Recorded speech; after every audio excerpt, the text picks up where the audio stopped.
It was a typical night on April 26, 1986, when engineers were conducting an experiment on reactor number 4 at the Chernobyl nuclear power plant in Ukraine. They had no idea that within moments, they would become part of one of the worst nuclear disasters in human history. Dear friends, a nuclear reactor is a complete system, and its use is not limited to just a power generation plant. In fact, different types of nuclear reactors and radioactive materials are used in various fields. Let's take a detailed look at how energy and radiation obtained from a nuclear reactor are used for different purposes. The most common use is in nuclear power plants, where energy is produced through nuclear fission. In this process, a large amount of heat is generated from the nuclear fission of uranium-235 or plutonium-239, which produces steam to drive turbines and generate electricity. Radiotherapy for cancer treatment. Using radioactive isotopes for disease diagnosis, such as in MRI and PET scans. Sterilizing medical instruments. Discovering petroleum and minerals. Radiation is used to locate minerals and oil underground.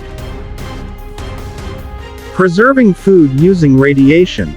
Some food items are irradiated to prevent spoilage. Nuclear reactors produce materials for nuclear weapons, such as plutonium-239. Nuclear energy is used to power submarines and naval vessels because it provides more power and can operate for extended periods. Nuclear batteries, radioisotope thermoelectric generators, RTGs, are used to power space missions, such as NASA's Mars rovers and Voyager probes. The world's first operational nuclear reactor was built by Enrico Fermi and his team on December 2, 1942, in Chicago, USA. This reactor was named Chicago Pile-1, CP1, and was the first reactor to produce energy through nuclear fission.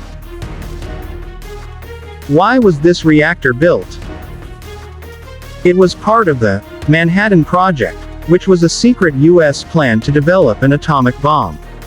The objective was to test whether we could control nuclear reactions. If yes, then an atomic bomb could also be made, and nuclear energy could be harnessed.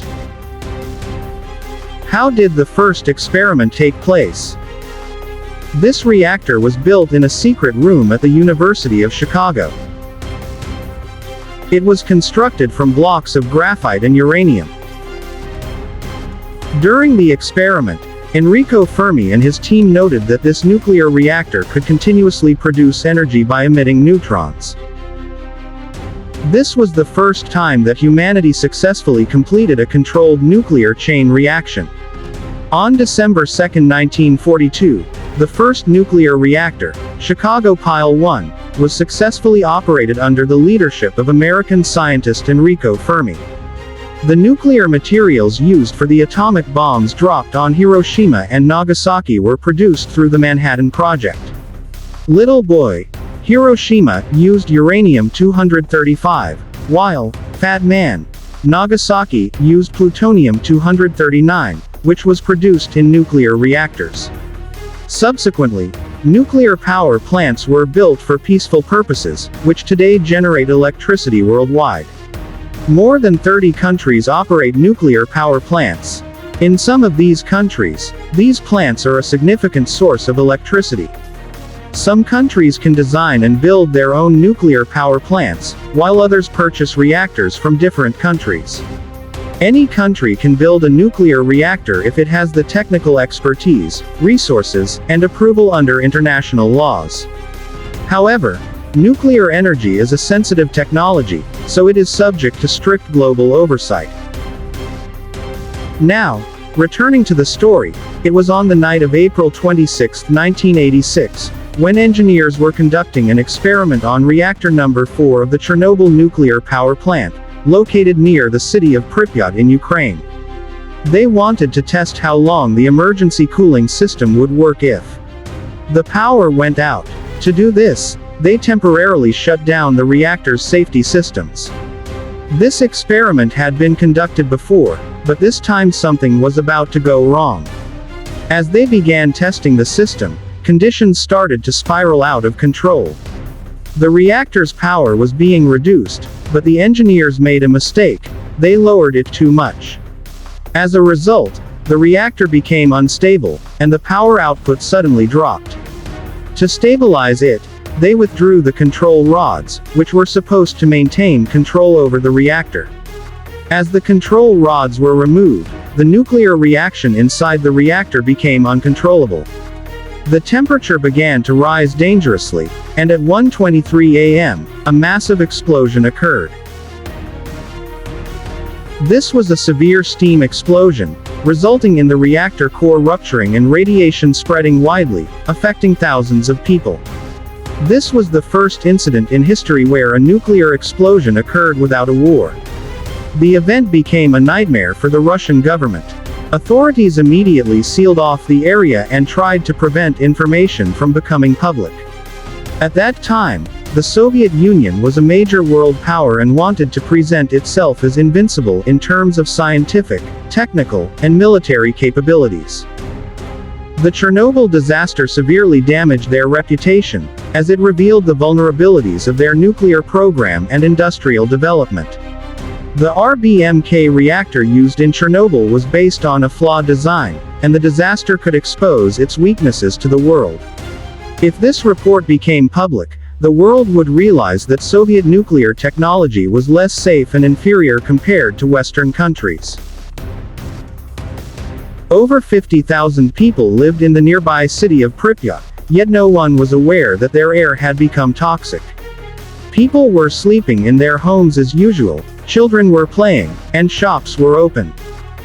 By morning, radiation levels had increased thousands of times, but the government did not immediately order an evacuation.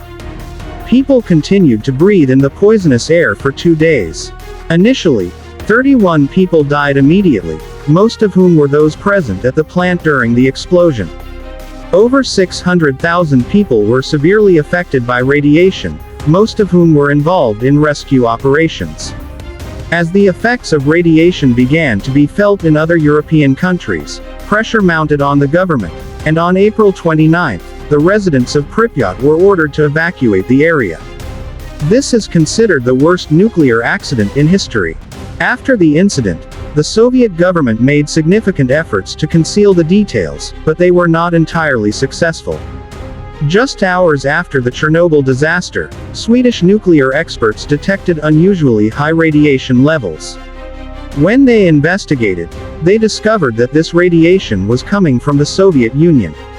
Soon, news of the Chernobyl disaster began to spread worldwide, making it impossible for the Soviet government to hide this fact any longer. When Western countries learned of the Chernobyl disaster, they demanded that the Soviet Union provide details. The United Nations, World Health Organization (WHO), and other international organizations began investigating the effects of the disaster.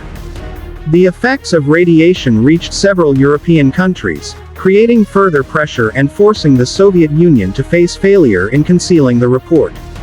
Finally, on February 28, 1991, the Soviet government publicly presented the complete details of the Chernobyl disaster for the first time. The report acknowledged that the disaster was the result of governmental negligence, lack of safety measures, and poor planning of the experiment. The Chernobyl disaster also became a significant reason for the decline of the Soviet Union. The government attempted to conceal this report, but radiation, scientific investigations, international pressure, and internal disclosures brought the truth to light. Today, Chernobyl is considered one of the most dangerous nuclear accidents in history, and this incident serves as proof that the truth cannot be hidden for long. Most of the Chernobyl area is still a forbidden zone, where the general public is not allowed to enter. However, limited tours are permitted in certain monitored areas by the government, and some scientific research is still ongoing at specific locations. This area is estimated to remain dangerous for several hundred years, while some areas may remain radioactive for thousands of years. According to scientists, some specific zones may become safe within 200 to 300 years, while more severely affected areas may remain unsafe for thousands of years. Even today, radiation levels there are dangerously high, and anyone who goes there must wear strict protective clothing. After the Chernobyl disaster, significant changes were made to nuclear safety regulations worldwide.